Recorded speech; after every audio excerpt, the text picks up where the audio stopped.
அஸ்ஸலாமு அலைக்கும் வரஹ்மத்துல்லாஹி வபரகாத்துஹு. வாழ்க்கையில் சோதனைகள் இருக்கிறதா? வாழ்க்கை முழுவதும் கஷ்டங்களால் சிரமங்களால் நீங்கள் அவதிப்படுகிறீர்களா? அப்படி என்றால் உங்களுக்கு நீங்கள் கேட்டுக்கொள்ள வேண்டிய ஒரு கேள்வி அஸ்ஸலா, உங்களுடைய தொழுகை எவ்வாறு இருக்கிறது என்று. அதனால்தான் அல்லாஹ் தஆலா சூரத்து த்வாஹாவுடைய 124வது வசனத்தில் சொல்கிறான், وَمَنْ أَعْرَضَ عَنْ ذِكْرِي فَإِنَّ لَهُ مَعِيشَةً ضَنْكًا وَنَحْشُرُهُ يَوْمَ الْقِيَامَةِ أَعْمَى. எனது அறிவுரைகளை புறக்கணிப்பவனுக்கு நெருக்கடியான வாழ்க்கையே இருக்கிறது, மறுமை நாளில் அவனை குருடனாக எழுப்புவோம். ஒருவன் அவனுடைய வாழ்வில் தொழுகை இல்லை என்றால் அவனுடைய வாழ்க்கை முழுவதும் சோதனைகள் சூழப்படும். எப்படிப்பட்ட சோதனைகள்? குடும்பத்தில் பிரச்சனை, அவன் செய்யும் வியாபாரத்தில் தோல்வி, நஷ்டம், தொட்டதெல்லாம் தோல்வியிலே முடிந்து கொண்டிருக்கும். இதற்கான காரணம் என்னவென்று அவன் யோசிக்கும் போது தெளிவான பதில் ஒன்றுதான், தொழுகை சரியில்லை அவனிடத்தில். தொழுகையை பற்றி நாம் பேசும்போது இருக்கிறதுலே முக்கியமான ஒரு தொழுகை சலாத்துல் ஃபஜர். சலாத்துல் ஃபஜரை பற்றி முஹம்மது நபி ஸல்லல்லாஹு அலைஹி வஸல்லம் அவர்கள் சொன்னார்கள், எவன் ஒருவன் சலாத்துல் ஃபஜரை தொழுகிறானோ அவன் அல்லாஹ்வுடைய பாதுகாப்பில் வந்து விடுகிறான். எவன் ஒருவன் ஃபஜரை விடுகிறானோ அல்லாஹ்வுடைய பாதுகாப்பிலிருந்து அவன் நீங்கி விடுகிறான். இஸ்லாத்தில் நல்ல நாள் கெட்ட நாள் என்று இல்லை. ஆனால் எவன் ஒருவன் ஃபஜர் தொழுகை விடுகிறானோ அந்த நாள் அவனுக்கு கெட்டதாக தான் அமையும். எவன் ஒருவன் அந்த ஃபஜர் தொழுகை நிறைவேற்றுகிறானோ ஜமாத்தோடு அவனுடைய நாள் நிச்சயமாக பரக்கத்தால் நிரப்பப்படும். இது அல்லாஹ்வின் தூதருடைய வாக்கு. எவன் ஒருவன் ஃபஜர் தொழுகையோ அல்லது அந்த 5 வக்தில் ஒரு வக்து அவன் விட்டாலும் அவன் காஃபிராகிறான். அல்லாஹ்வுடைய தூதர் ஸல்லல்லாஹு அலைஹி வஸல்லம் அவர்கள் சொன்னார்கள், நமக்கும் காஃபிருக்கும் இடையே உள்ள திரை தொழுகை. எவன் ஒருவன் தொழுகையை விடுகிறானோ அவன் காஃபிராகிறான்.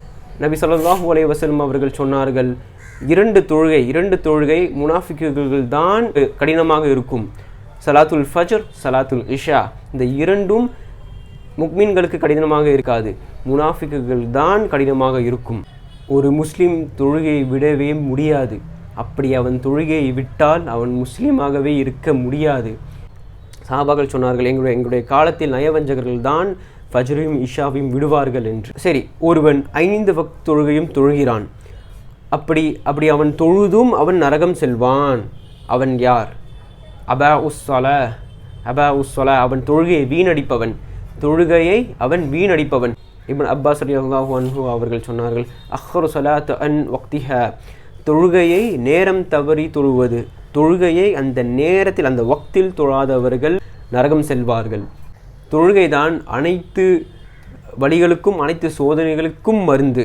அதனால்தான் அல்லாஹ் தஆலா சூரத்துல் பக்ராவில் 153வது வசனத்தில் சொல்கிறான், யா அய்யுஹல்லஸீன ஆமனு ஸ்தஈனு வஸ்ஸப்ரி வஸ்ஸலா இன்னல்லாஹ மஸ்ஸாபிரீன். ஈமான் கொண்டவர்களே, பொறுமையை கொண்டும் தொழுகையை கொண்டும் நீங்கள் உதவி தேடுங்கள். நிச்சயம் இன்னல்லாஹ மஸ்ஸாபிரீன், நிச்சயமாக அல்லாஹ் பொறுமையாளர்களுடன் இருக்கிறான். அதனால் தொழுகை கடைபிடித்தவன் அவன் வாழ்க்கையில் அவன் செய்யக்கூடிய அனைத்திலும் அவன் வெற்றி பெறுவான், அவன் வாழ்க்கையில் வெற்றி பெறுவான். நபி ஸல்லல்லாஹு அலைஹி வஸல்லம் அவர்கள் சொன்னார்கள், ஃபஜர் தொழுகையிலும் இஷாவுடைய தொழுகையிலும் கிடைக்கக்கூடிய நன்மைகளை அவர்கள் அறிந்தால் அந்த தொழுகையை நிறைவேற்றுவதற்கு தவழ்ந்தாவது வந்து வக்தோடு கலந்து கொள்வார்கள். அதனால்தான் ஃபஜருடைய அதானில் அஸ்ஸலாத்து ഖൈറുம் மினன் நௌம், அஸ்ஸலாத்து ഖൈറുம் மினன் நௌம், தூக்கத்தை விட தொழுகை மேலானது, தூக்கத்தை விட தொழுகை மேலானது. இதை கேட்டுக்கொண்டும் தூங்கிக் கொண்டிருக்கிற சமூகம் எதை நோக்கி பயணிக்கிறது என்று தெரியவில்லை. எந்த பிரச்சனை நீங்கள் சந்தித்தாலும் உது செய்துவிட்டு 2 ரக்காய் தொழுது விடுங்கள். தொழுகையில் சுஜூதில் விழுந்து அல்லாஹ்விடம் மன்றாடுங்கள். அவன் அல் முஜிப் அல்லவா, அவன் அர் ரஹீம் அல்லவா.